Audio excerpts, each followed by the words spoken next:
Јас би сакала сите луѓе да го читат уличното списание лице в лице. Затоа што има којсни содржини. Ова е пораката што од пред нашата камера ја испрати 38 годишната скопјанка Анабела Мердиева.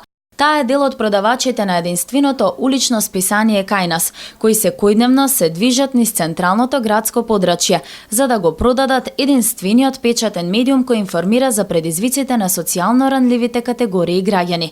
Ако се движите на плоштад Македонија, веројатно веќе сте ја забележале Анабела, која најчесто е во друштво на нејзините колешки, односно другарки, со кои заедно членуваат и во Сдруженијето Порака.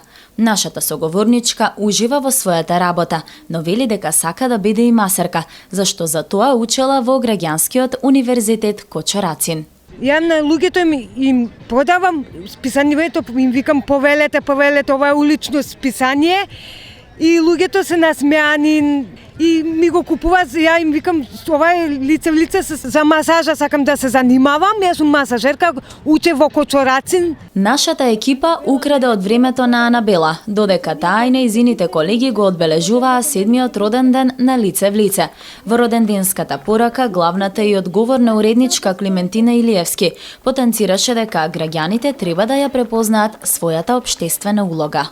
Со губењето на довербата во донесувачите на одлуки на човекот му останува да се загледа во себе си, да ја препознае својата улога во општеството и да почне да делува од улогата на граѓанин, онака како што треба да делува граѓанин. 7-годишното постоење на лице в лице го одбележа уште десетици граѓански активисти, кои реализираат проекти за да поттикнат позитивни промени во општеството. Тие изминати од викенд на своите сограѓани на неформален и интерактивен начин им ги предочија активностите со кои создаваат позитивни промени во македонското општество. Она што е најважно е да ги мотивираме да бидат активни, да бидат дел од општеството граѓанско и со сета сила да буткаат кон промените. Во претходните десетина години колку што е активна Цивика Мобилитас, можеме да се пофалиме со доста добри резултати.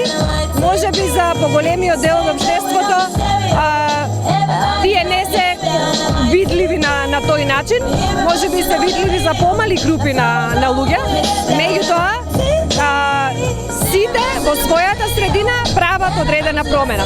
Одговорноста за добро општество е одговорност на сите нас, не е само на институциите, не е само на власта без разлика дали е национална или локална, туку на секој нас како поединец. Невладините организации создадоа вистински мозаик од граѓански активизам на отворениот ден кој по втор пат го организираше Цивика Мобилитас, со чија поддршка се реализирани низа проекти за афирмирање на човековите права. За разлика од лани, кога граѓанските организации се обединија во градскиот парк, настаните кои годинава беа дел од денот посветен токму на нив, се одржаа на плоштадот Скендербек и во паркот Ибни Пајко. Being together at да се биде заедно во старата чаршија.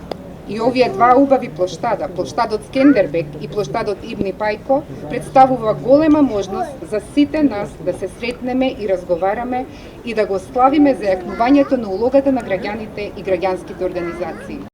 Старата чаршија е место познато по својата отвореност, каде различни култури и традиции се среќаваат секој ден и коегзистираат со векови. И јас се надевам дека овој настан денес ќе одбележи почеток на многу пријателства и соработки меѓу различни граѓански организации и нивните конституенти. Цивика Мобилитас како програма за поддршка на граѓанското општество во земјава е присутна безмалку една деценија. Третата фаза почна да се спроведува од 1 јануари 2019 и ќе трае до 31 декември 2022 година. Визијата на програмата е општествените промени во Северна Македонија да бидат поттикнати од силен граѓански сектор, активни граѓани и добра соработка со властите, што би резултирало со потранспарентно и поотчетно управување како на централно, така и на локално ниво.